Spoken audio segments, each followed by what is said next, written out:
깨기 시리즈 6번째 시간으로 오늘은 신비주의에 대한 이야기입니다.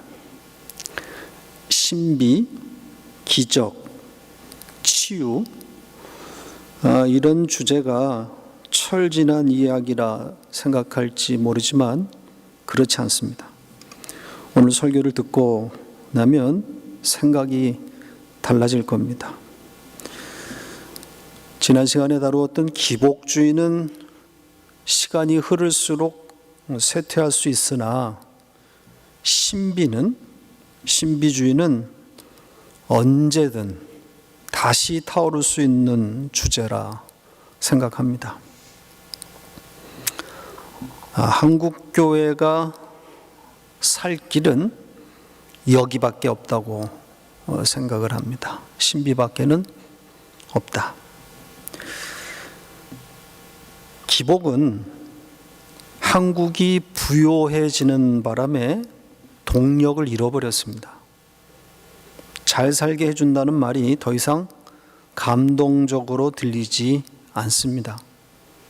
끼니를 걱정하는 시대가 아니기 때문에 기복으로 사람을 교회로 끌어들이기에는 역부족입니다.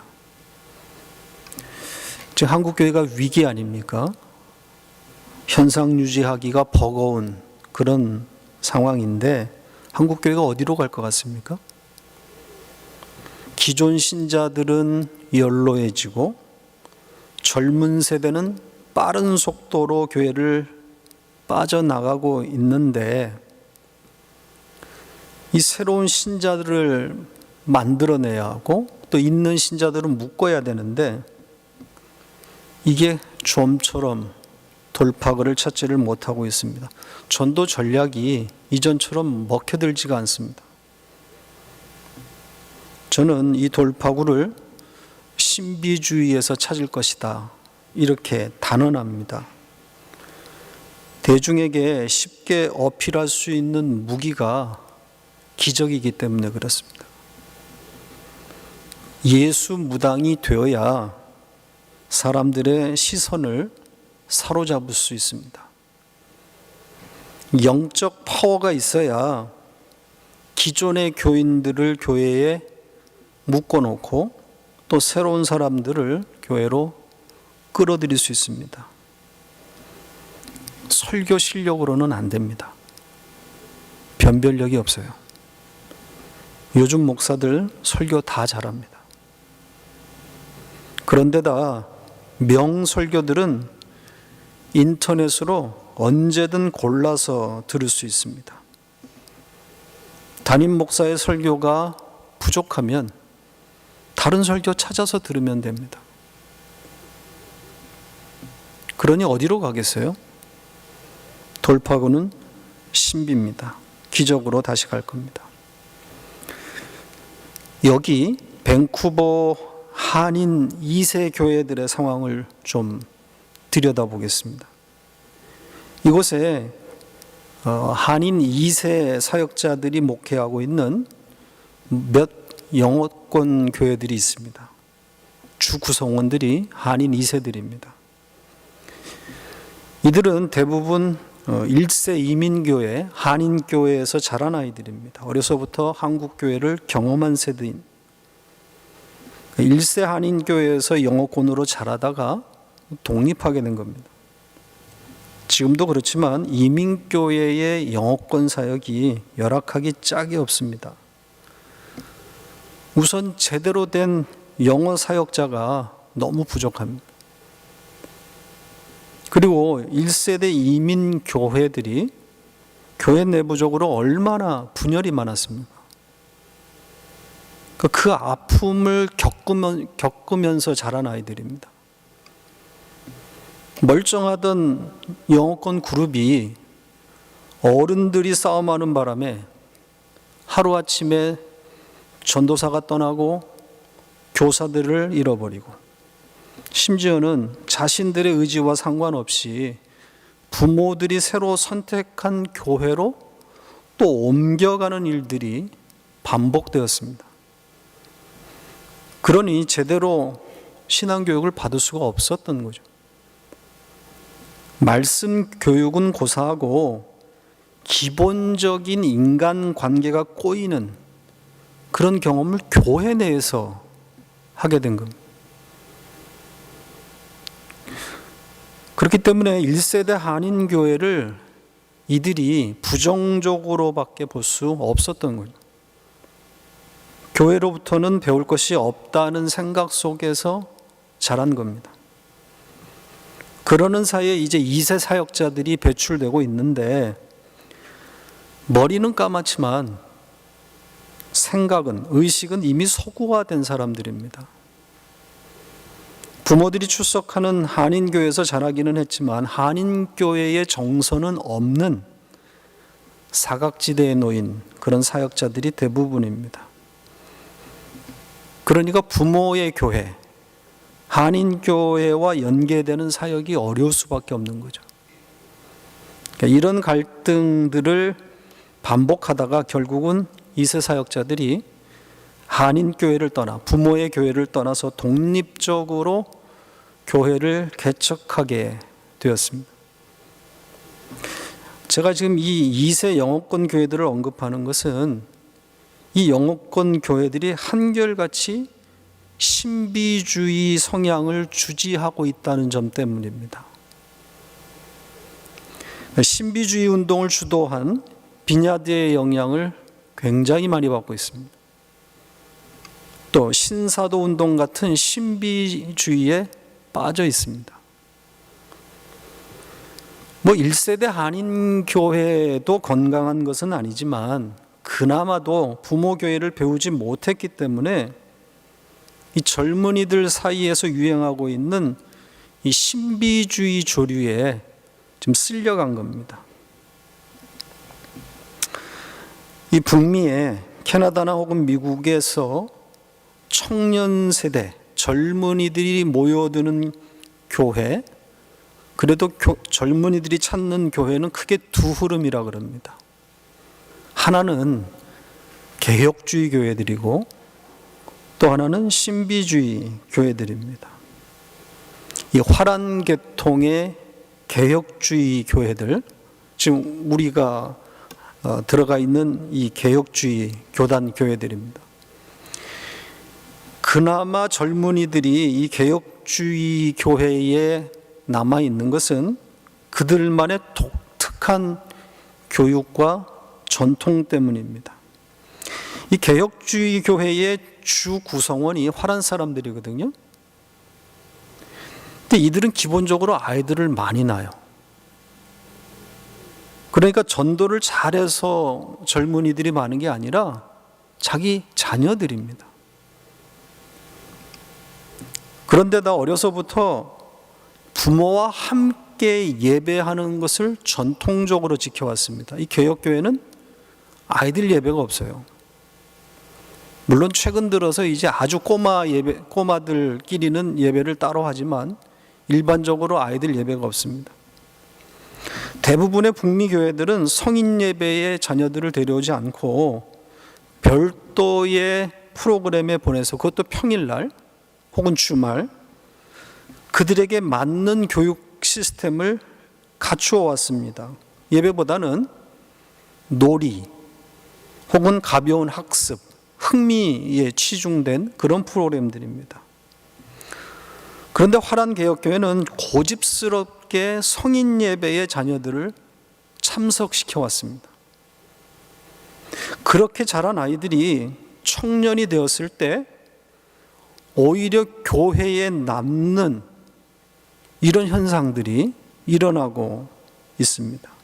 흥미 위주의 프로그램 속에서 자란 아이들보다 지루한 성인 예배에 참석한 아이들이 커서도 교회에 남을 확률이 비교할 수 없을 정도로 높다는 것이 지금 증명되고 있습니다. 흥미를 유발시키는 청소년 프로그램보다는 지루한 예배가 더 효과적이었다는 거예요. 그렇다고 이런 개혁주의 교회들의 젊은 세대가 폭발적으로 밀려온다는 뜻은 아닙니다. 떠나지 않는다는 거죠. 그러니까 대부분의 교회의 젊은이들이 없어지고 있는데 이 화란 개혁교회들은 그래도 젊은 세대들이 교회 중심 세력으로 존재하고 있어요. 그러니까 현상 유지는 가능한 정도다 이거죠. 청년 부흥은, 청년 세대의 부흥은 주로 이 카리스마틱 교회들, 펜타코스탈 운동을 하고 있는 교회들에게서 경험되고 있습니다. 은사주의 계통의 이런 교회들의 젊은이들이 몰리고 있어요. 뭐 다 똑같은 건 아니지만 예배 시간의 한 반, 그 정도는 찬양일 정도로 감성을 자극하고 있습니다. 뭐 대표적인 교회가 이 랭리에 있는 CLA 같은 교회, 또 밴쿠버에 있는 브로드웨이 처치 같은 이런 펜타코스탈의 젊은이들이 모이고 있습니다. 그러니까 청년들이 모이는 교회들의 성향이 이래요. 그러니까 이 흐름에 한인 2세 영어권 그룹들이 올라탄 겁니다. 가뜩이나 말씀이 약한 배경인데 신비가 올라타니까 교회가 어디로 가겠어요? 세련된 무당놀이가 지금 영어권 교회들 가운데 펼쳐지고 있는 겁니다. 제가 볼 때 한인교회 역시 이 돌파구를 이 신비주의 쪽에서 찾을 가능성이 높다고 생각을 합니다. 아니면 아예 해방신학 쪽, 사회운동을 하는 교회 쪽으로 젊은이들이 넘어갈 수도 있습니다. 예수 전하지 않는, 복음이 없는 사회 정의를 실현하는 해방자 예수를 가르치고 있는 그런 교회들의 젊은이들이 쏠릴 가능성이 있습니다. 한국 상황을 이야기하는 겁니다. 혹시 벙커 교회라는 그런 교회 이름 들어보셨습니까? 딴지 방송에 김어준 총수가 전폭적으로 지원하고 있는 교회로 알려진 곳인데요.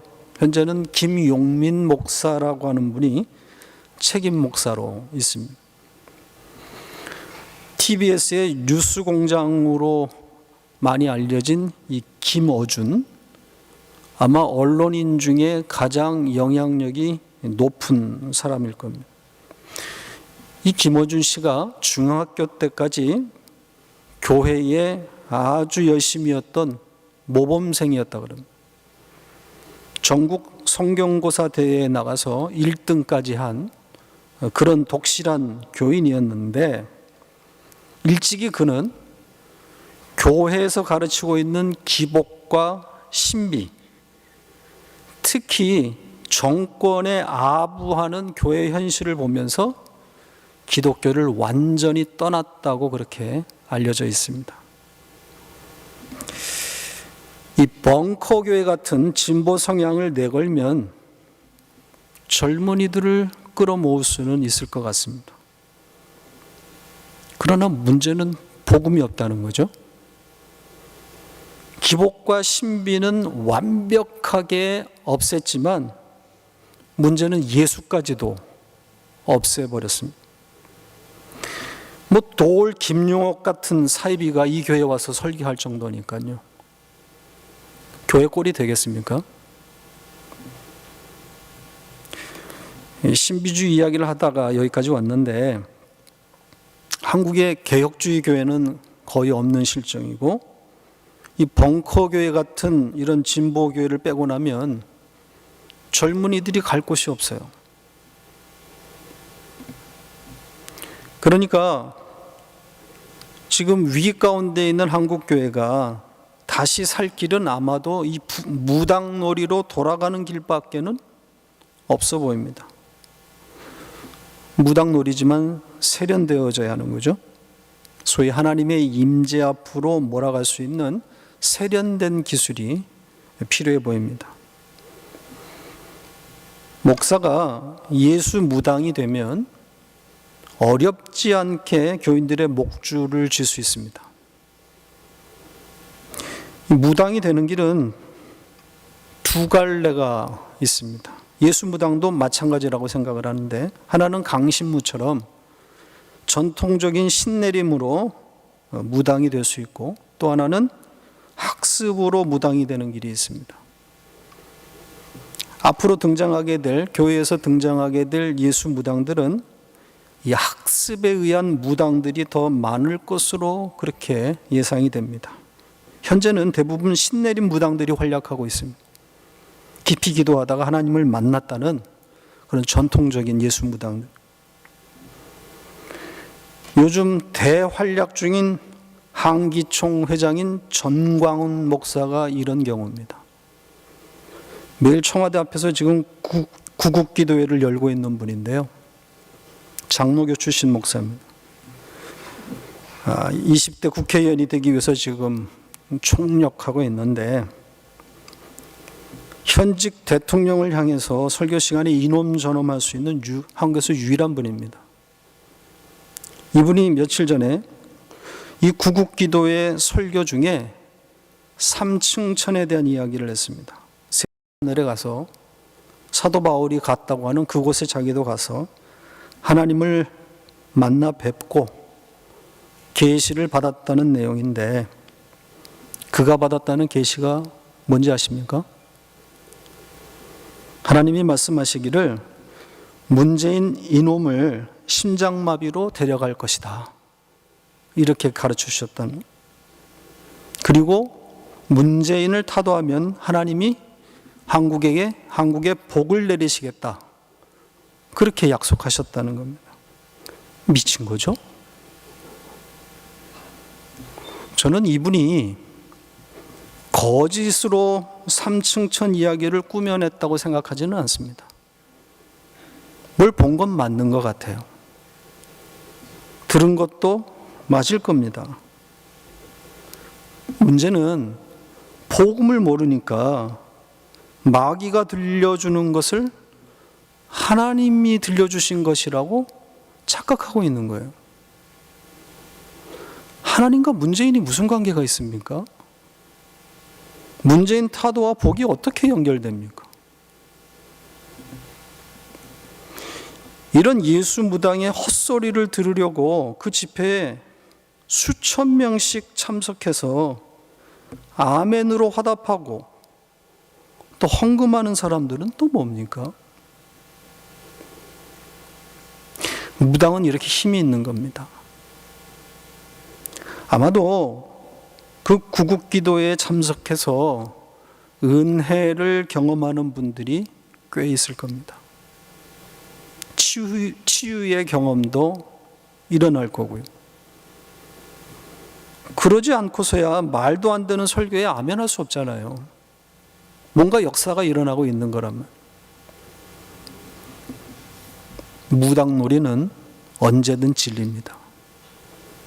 기적은 죽은 한국교회를 깨울 수 있습니다.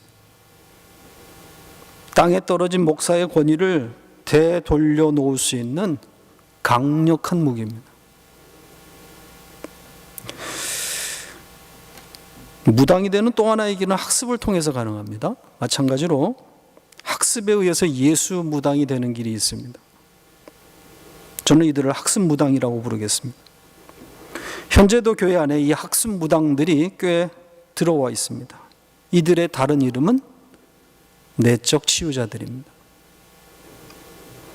이 내적 치유자들은 사실 심리치료사들이에요. 그냥 심리학을 공부하면 됩니다. 거기에 어느 정도의 센스가 필요해요. 그러니까 심리적 감수성이 높은 사람일수록 탁월한 학습 무당이 될 수 있다는 뜻입니다. 내적 치유가 뭡니까? 이런 거예요. 모든 신자가 하나님을 더 잘 믿고 믿음을 더 돈독하기를 원하는데, 일반적인 그런 우리의 마음 아닙니까? 다 더 잘 믿고 싶은데 그것을 방해하는 요소가 있다는 거예요. 그러니까 하나님 앞으로 더 나아가기를 원하는데 그거 방해하는 요소, 그걸 찾아내서 성령으로 치유해야, 그러면 하나님의 임재 속으로 원활하게 들어가게 되고, 그러면 만사 형통하는 그런 평안이 있다는 그런 이야기예요. 그 신앙의 방해 요소들이, 대표적인 방해 요소들이 상처, 상한 마음, 원한, 뭐 이런 것들이라는 거예요. 그래서 그 마음의 병과 원인을 찾아내서 치료해야 하나님 앞으로 나아갈 수 있다는 거예요. 그럴듯하지 않습니까? 자, 그 마음의 병을 찾아내고 또 치유하는 조력자로서 이 내적 치유자가 등장을 하는 거예요. 그러니까 대부분 상담을 통해서 이 치유 과정이 진행되는 그런 구조입니다. 다 상담을 통해서 진행이 돼요. 그 상처를 찾아내는 것, 이것이 내적 치유의 첫 단계인 거죠. 과거에 일어났던 일들을 하나씩 꺼내서 추적해 가는 겁니다. 그러니까 이 치유의 성패가 이 첫 단계에 달려 있다고 해도 과언이 아닌 거죠.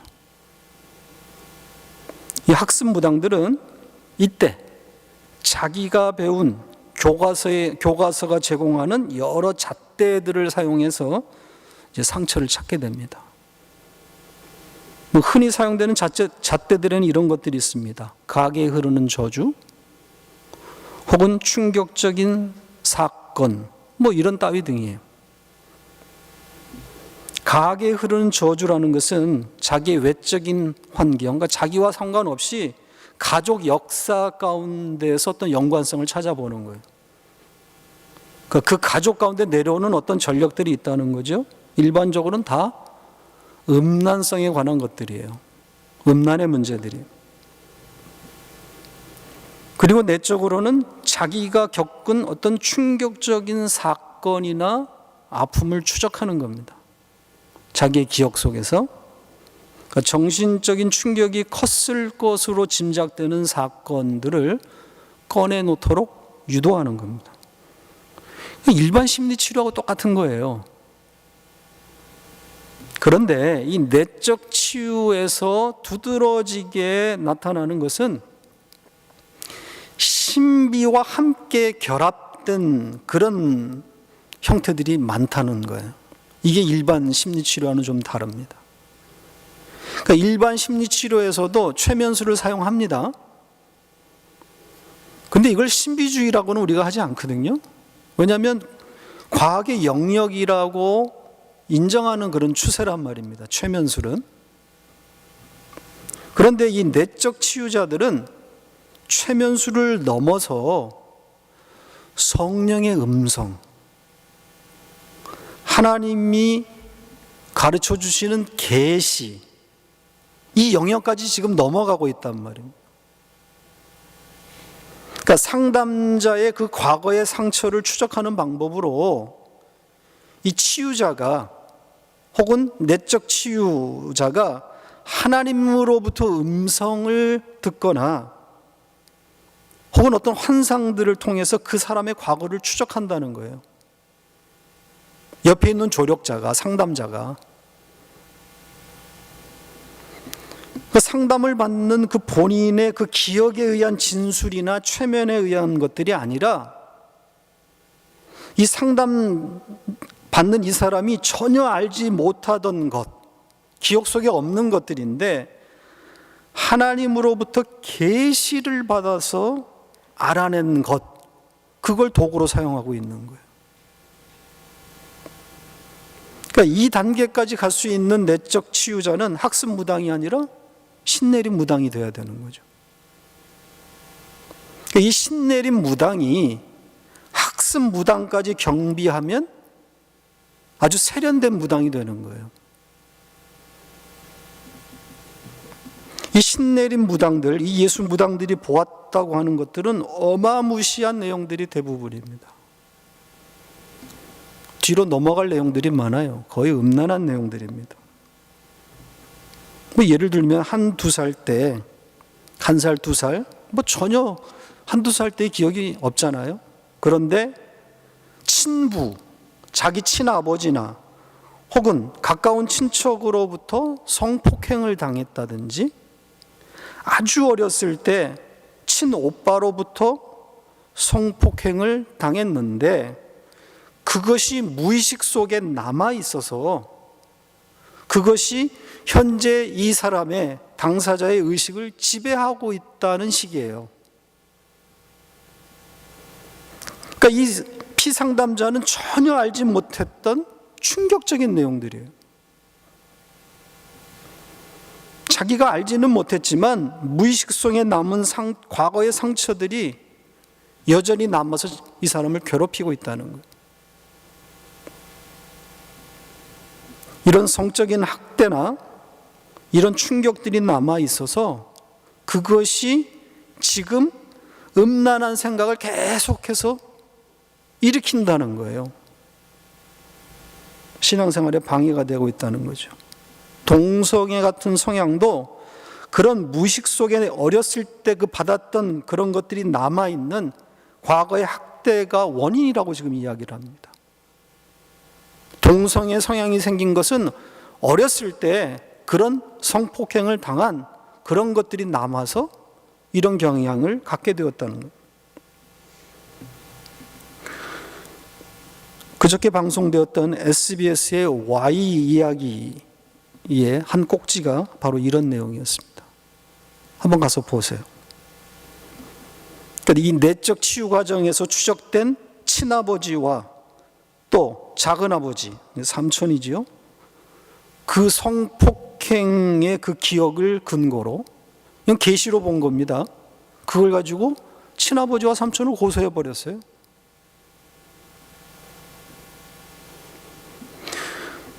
청년들이 속절없이 이 신비주의에 넘어가고 있습니다. 이런 것들이 젊은이들만의 문제겠습니까? 신비와 기적 앞에는 장사가 없습니다. 과학도 소용없습니다. 저는 기적과 이 신비주의가 발악할 것으로 그렇게 생각합니다. 특히 젊은 세대들을 교회로 다시 끌어오기 위해 세련된 예수 무당들이 춤을 출 겁니다. 이 신비주의는 먼 기억 속의 이야기가 아니라 오늘 우리의 이야기이자 또 장래 교회들의 돌파구가 될 것이기 때문에 무거운 마음으로 들으셔야 됩니다. 자, 그렇다면 성경에 무수히 등장하는 기적들, 기적에 대한 기록들을 우리는 어떻게 이해해야 되는 걸까요? 그리고 오늘 우리에게는 여전히 기적이 일어날 수 있는 걸까요?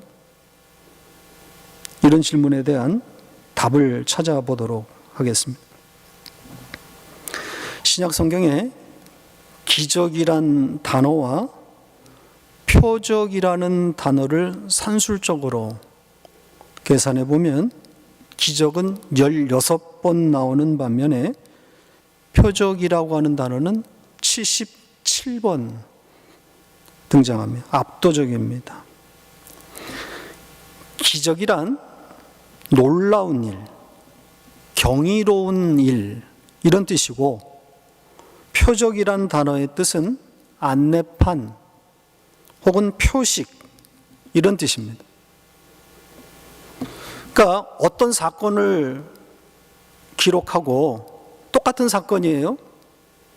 사건을 가리켜서 기적이라고 적었다면 그것은 놀랍고 경이로운 특이한 사건이라는 뜻을 부각시킨 것이고 같은 사건을 표적이라고 적었다면 그것은 무언가를 안내하고 있는 사건이다 이런 뜻이에요. 이해가 되시죠? 그러니까 기적과 표적이 전혀 다른 사건을 각각 이야기하는 게 아니라 똑같은 사건을 놓고 기적이라고 적었다면 이거는 특이한 사건, 놀라운 일, 깜짝 놀랄 일 이런 뜻이 되는 거고 같은 사건을 표적이라고 적었다면 그 사건이 무엇을 가리키고 있다, 뭔가를 암시한다, 상징한다, 이런 의미를 담아 놓은 거예요. 그러니까 표적이라고 하는 것은 실제로 일어난 일, 그 팩트가 중요한 것이 아니라 그 일을 통해서 무엇을 가르치려고 하는가, 그 목적을 찾아내야 된다 이 말이에요. 실체적인 내용이 따로 있다는 거예요. 그러니까 해석을 해보면 표적이란 단어는 기적이 담고 있는 의미를 생각해 보라는 거예요. 그러면 그 실체적 내용이 뭐겠습니까? 그 기적이 가리키고 있는 그 실체적인 내용, 그게 뭐겠어요? 당연히 십자가인 거죠.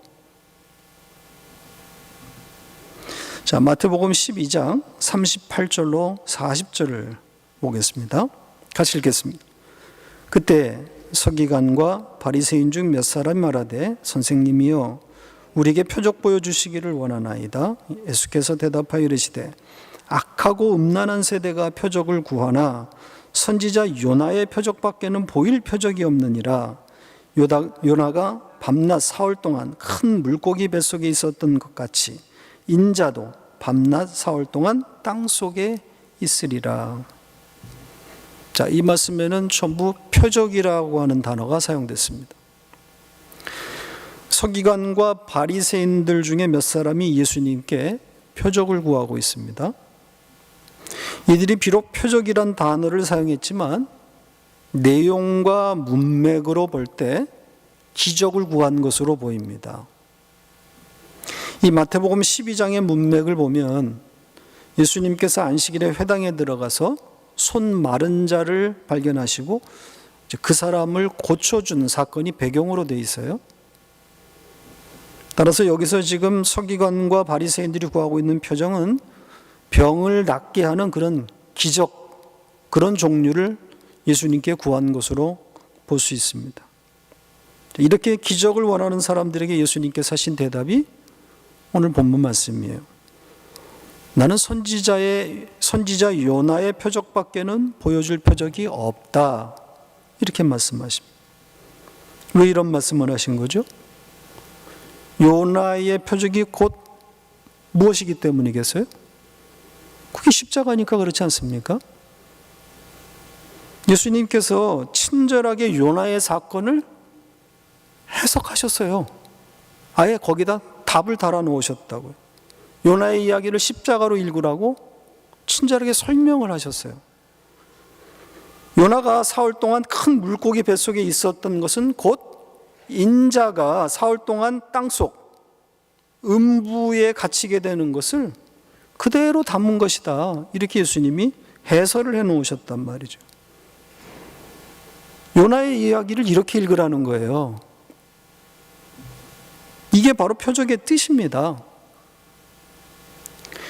요나의 사건, 요나가 큰 물고기 뱃속에 3일 동안 들어간 것이 팩트예요. 그렇잖아요? 이 기적이란 말입니다. 근데 그 기적은 그냥 껍데기이고 그 진짜 실체적인 내용은 십자가라는 거예요. 따라서 기적을 통해서 하나님이 우리에게 가르쳐 주시려고 하시는 것은 표적의 의미인 거예요. 실체의 내용을 보라는 거예요. 그러니까 기적은 표적으로서만 의미가 있다는 뜻이 되는 겁니다. 근데 사람들은 기적에만 관심이 있어요. 껍데기만 붙들고 있는 겁니다. 왜요? 보이니까요. 기적은 보이는 것이고 표적은 보이지 않거든요. 그러니까 보이지 않는 것을 보는 것이 신앙생활이에요. 보이는 것을 보는 것은 누구나 할 수 있는 겁니다. 자, 기적과 표적이 뚜렷하게 갈리는 한 장면만 찾아서 살펴보고 마치겠습니다. 이건 좀 사건을 다 우리가 읽을 필요가 있습니다. 요한복음 5장 1절로 9절까지 같이 읽겠습니다. 그 후에 유대인의 명절이 되어 예수께서 예루살렘에 올라가시니라. 예루살렘에 있는 양문 곁에 히브리 말로 베데스다라는 못이 있는데 거기 행각 5이 있고 그 안에 많은 병자, 맹인, 다리 저는 사람, 혈기 마른 사람들이 누워 물의 움직임을 기다리니 이는 천사가 가끔 못에 내려와 물을 움직이게 하는데 움직인 후에 먼저 들어가는 자는 어떤 병에 걸렸는지 낫게 되밀어라. 거기 38해 된 병자가 있더라. 예수께서 그 누운 것을 보시고 병이 벌써 오래된 줄 아시고 이르시되 네가 낫고자 하느냐? 병자가 대답하여 주여, 물이 움직일 때에 나를 못에 넣어주는 사람이 없어 내가 가는 동안에 다른 사람이 먼저 내려가나이다. 예수께서 이르시되 일어나 내 자리를 들고 걸어가라 하시니 그 사람이 곧 나아서 자리를 들고 걸어가니라. 자, 이날도 안식일입니다. 예수님께서 안식일에 예루살렘 성전으로 올라가서 성전문 근처에 위치한 베데스다라는 연못에 가십니다. 그런데 전에 내려오는 말에 이 연못이 가끔 요동칠 때가 있는데 그 연못에 그때 제일 먼저 빠지는 자는 병이 낫더라. 이런 말이 있었다는 겁니다. 이거는 구전입니다. 천사가 하늘에서 내려왔기 때문에 물이 요동친다고 하는 그런 전설이 있는 거예요. 내려오는 이야기가 있는 겁니다. 자, 이 말을 듣고 많은 사람들이 병자들과 그 가족들이 베데스다에 진을 치고 있는 거예요. 물이 요동치기만을 기다리고 있는 겁니다. 이날 안식일입니다.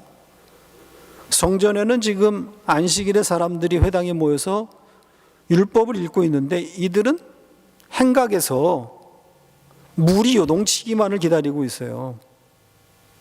자, 그 중에 38년 된 병자도 끼어 있습니다. 근데 이 안식일 날 고침을 받은 유일한 사람은 바로 이 사람이었습니다.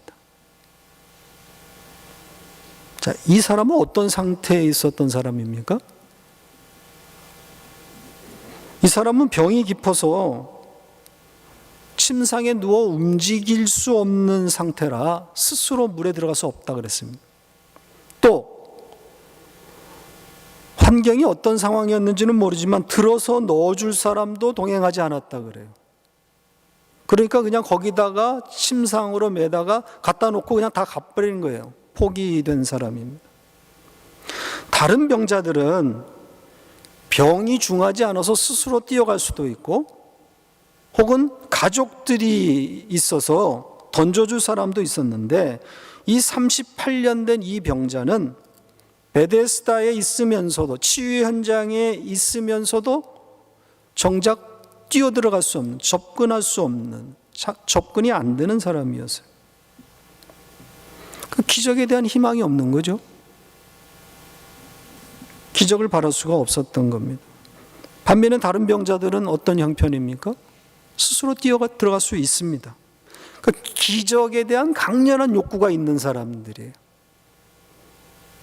물이 요동치면 나올 수 있다는 희망을 갖고 있었던 사람들입니다. 그런데 이 사건에서 나음을 입은 사람은 오히려 기적을 포기했던, 기대할 수 없었던 이 38년 된 병자가 유일했다는 거예요. 기적을 바라고 있었던 모든 병자들은 예수님이 다 외면해 버리셨습니다. 하나도 고쳐주지 않았어요. 자비가 1도 없어요. 한번 생각해 보세요. 왜 그러셨을까? 조금만 생각해 보면 여기에 숨겨진 뜻이 있어요. 병을 고쳐주시는 것이 목적이라면, 기적이 목적이었다면 전능하신 주님이 어떻게 해야 돼요? 다 고쳐줘야 돼요. 얼마나 불쌍한 사람들입니까? 베데스다에 모인 사람들이 어떤 형편이었겠어요? 병을 고치기 위해서 안 해본 것이 없을 정도로 피폐된 사람들이었을 겁니다. 병 때문에 의사 찾아다니면서 돈 다 날렸을 거예요. 불치병이기 때문에 해도 안 되니까 모든 거 포기하고 그 내려오는 그 전설을 따라서 거기에 찾아온 거예요. 얼마나 불쌍합니까? 그런데 주님이 그들을 외면하셨단 말이죠. 매정하기 짝이 없습니다. 어떻게 이럴 수 있습니까? 반면 38년 된 병자, 그 병자는 도대체 뭘 보고 고쳐주신 겁니까? 왜 이 사람만 고쳐주는 거예요? 이 사람이 다른 사람들보다 더 불쌍해서 고쳐준 겁니까? 혹은 다른 병자들과 차별되는 어떤 특별한 믿음을 발견하신 겁니까? 아니에요. 이 사람도 이 연못과 관련된 전설을 듣고 이 기적에 대한 소문을 듣고 그 기적을 찾아온 사람이에요. 똑같이 기적을 찾아온 사람이에요.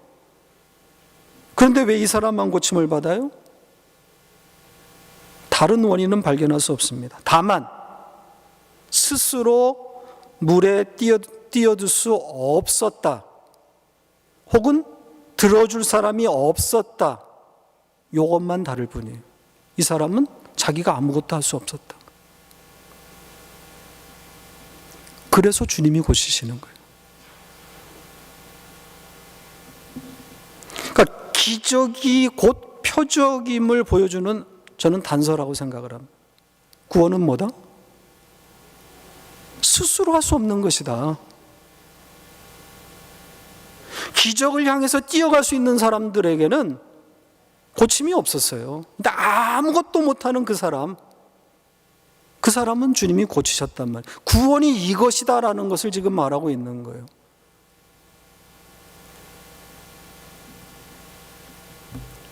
그러니까 기적과 같은 사건들을 통해서, 그 기록들을 통해서 표적으로 읽어야 된단 말입니다.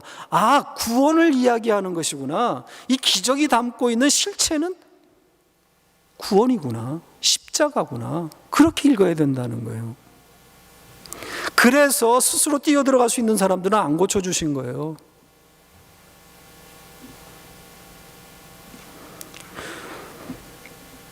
표적으로 읽어야 성경이 보입니다. 말씀을 맺겠습니다. 에클레시아 개혁교회는 신비주의를 배척합니다. 기적을 추구하지 않습니다.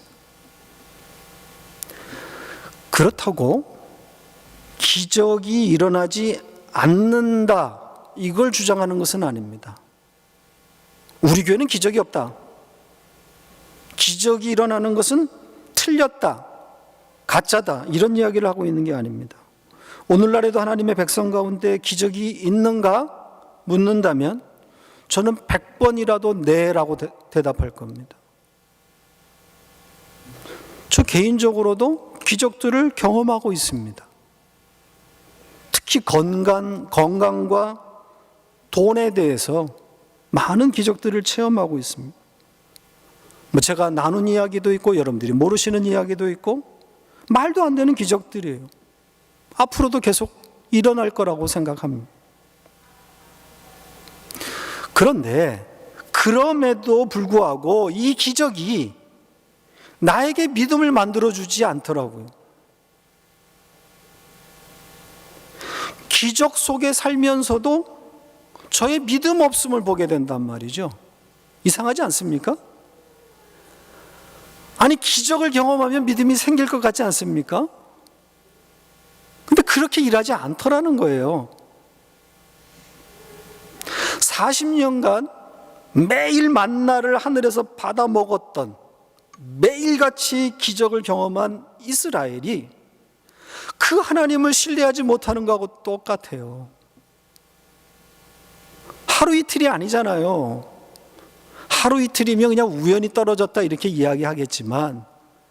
40년을 매일같이 하늘에서 떨어지는 그런 밥을 먹었단 말입니다. 그런데 그 하나님을 못 믿어요.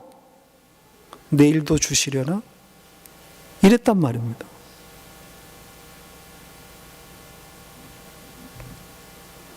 그럼에도 왜 하나님은 기적을 베푸시는 건가요? 저도 고민하는 거예요. 기적을 보여줘도, 기적을 날마다 경험해도 믿음이 생기지 않는데 왜 하나님은 계속해서 기적을 주시는가? 표적으로 보라는 뜻인 것 같아요. 기적에 매몰되지 말고 그 속에 담긴 실체를 가르쳐 주려는 의도이신 것 같아요. 좌절하지 말고 잘 따라오라는 격려인 동시에 표적으로서 잘 해석하라는 숙제의 의미도 담겨 있는 것 같아요. 예수라는 실체를 잘 보라는 거죠. 기적을 터부시할 필요는 없습니다. 다만 그 기적을 표적으로 해석할 수 있는, 실체를 볼 수 있는 그런 실력도 키워야 된다는 이야기예요. 그러니까 기적에 매몰되지 말고 실체이신 예수를 보면서 또 그렇게 행복한 그런 신앙생활이 될 수 있기를 바랍니다.